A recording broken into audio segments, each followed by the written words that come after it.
Okay, let's dive right into this. When you hear the name Eastman Kodak, you probably picture what? Vintage cameras, little yellow film boxes, basically a company that peaked decades ago. But as an investment analyst looking at the raw data coming out in 2026, I am seeing something entirely different. Today, in this explainer, we're putting Kodak under the microscope to decode the totally unexpected financial realities of their Q1 2026 earnings. We're going to apply the valuation frameworks of absolute legends, people like Warren Buffett, Peter Lynch, and Benjamin Graham, to see if there's real intrinsic value hiding here in plain sight. I know. We have to acknowledge the elephant in the room. Most people think of Kodak as a total relic, something you might find sitting next to a dusty Walkman in your parents' attic. But Peter Lynch famously categorized stocks into different archetypes, right? And one of his absolute favorites was the turnaround play. These are companies that have just been battered, left for dead by institutional investors, but behind the scenes, they're quietly fixing their balance sheets and finding new paths to growth. And the recent data suggests that exactly that kind of story might be unfolding right now in Rochester, New York. Now, what's really interesting about this is that Kodak isn't just treading water. They're actually growing their top line. They just posted a Q1 2026 revenue of $265 million. That's a 7% increase year over year.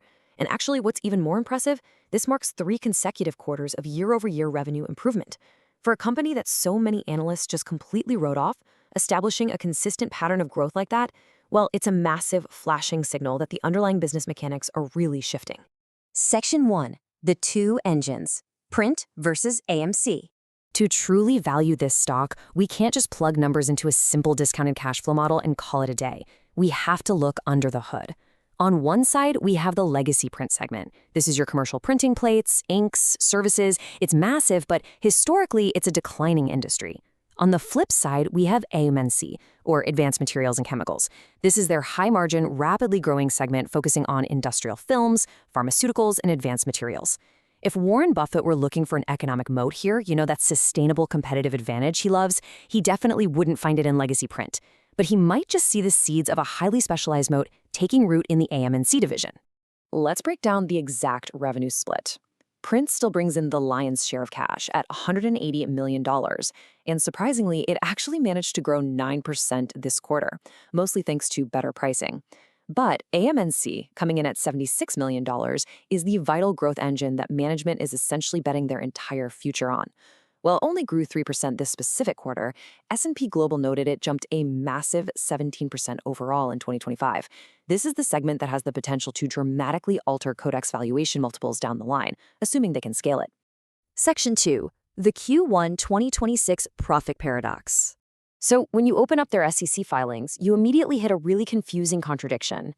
They are making more money on their core products, but they're losing more money on paper. What gives? Well, to read past a simple, sensational headline, we need to clearly define 2 metrics. First, operational EBITDA. This represents the actual cash profit from their day-to-day business operations, completely ignoring taxes, debt interest, and one-time accounting adjustments. GAAP net loss, on the other hand, is the strict bottom-line accounting reality after absolutely every financial obligation and adjustment is factored in. Check this out. Their operational EBITDA saw a staggering 650% year-over-year jump. It went from just $2 million in Q1 of last year all the way up to $15 million this year. Their gross margins also expanded from 19% to 22%. Operationally speaking, the business is getting significantly healthier. They're pricing their products better, and they're improving their product mix. It's a solid win. But, and this brilliantly illustrates the paradox, look at what happens next. They generated a very healthy $57 million in gross profit. Awesome, right? But watch the math.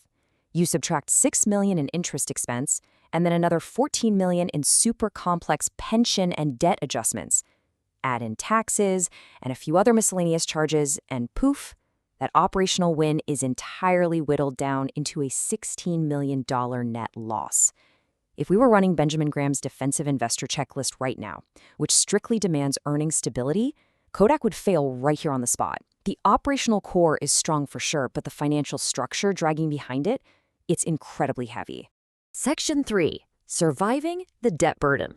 Both Buffett and Lynch strictly warn against investing in companies with unmanageable debt, no matter how good the turnaround story sounds. It's just too risky. According to financial data from Euler Pool, Kodak's financial debt ratio hit 23.34% in 2026. Guys, that's a 20% increase year over year. When your debt ratio is climbing while you're simultaneously trying to fund a very capital-intensive pivot into advanced materials, the pressure on your balance sheet really intensifies. This drives up their weighted average cost of capital, or WACC. In simple terms, higher debt equals higher risk, which severely depresses the fair value per share in any DCF model we might try to run. Adding to that pressure, at the close of Q1, their cash reserves dropped to $299 million, down from $337 million at the end of 2025. Now, context is literally everything in financial analysis, so don't panic just yet. This drop wasn't just them burning cash on bad operations. It was largely due to a highly strategic $50 million term loan repayment, plus some intentional inventory building. So it's actually a calculated use of capital to slowly deleverage the company. And actually, the credit agencies are seeing a stabilizing picture here. I want to read this quote from S&P Global explaining their rationale for upgrading Kodak's outlook to stable and affirming their CCC Plus rating. They state, Kodak has adequate liquidity to weather its moderating cash burns before its next material debt maturity in 2028. Basically, they're acknowledging the negative free cash flow but confirming the company has enough runway to execute its master plan.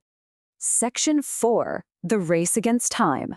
Let's move to the timeline and see how this all builds up. Having adequate liquidity doesn't mean having infinite time. As analysts, we really have to frame this entire financial situation as a high-stakes ticking clock. In 2025, they monetized some pension assets to pay down debt. Smart move. In 2026, they extended the redemption date on their Series B preferred stock. Bought themselves some breathing room. But zooming in on 2028, there is a massive $198 million in term loans that will mature. That right there is the looming deadline. By 2028, this new AMC growth engine absolutely must achieve scale, and free cash flow must be solidly positive, or they are going to face a terribly difficult refinancing environment. So the crucial point is, synthesizing all this data gives us a very clear, balanced investment perspective. The bull case? It aligns perfectly with Peter Lynch's turnaround theory. The AM&C division is growing, overall gross margins are up 3%, and operational EBITDA is expanding rapidly. If you model an optimistic terminal growth rate, the upside here is substantial. But the bear case, which is basically the strict Benjamin Graham view, points out the blatant lack of a current margin of safety. Legacy print is fighting harsh industry headwinds, free cash flow is still broadly negative because of all these growth investments, and that 2028 debt maturity acts as a massive anchor on valuation. Ultimately, deciding whether Kodak is a buy, hold, or sell at its current market cap comes down to one absolutely critical variable. Will the advanced materials pivot outpace the ticking clock of their legacy debt? The underlying business is undeniably improving, there's no question there. But the financial engineering required to survive until 2028 is going to push management to their absolute limits. It is, without a doubt, one of the most fascinating corporate turnarounds happening in the market today. So what do you think? Will the turnaround take hold in time? Keep your eyes on the data, and thanks so much for joining me on this explainer.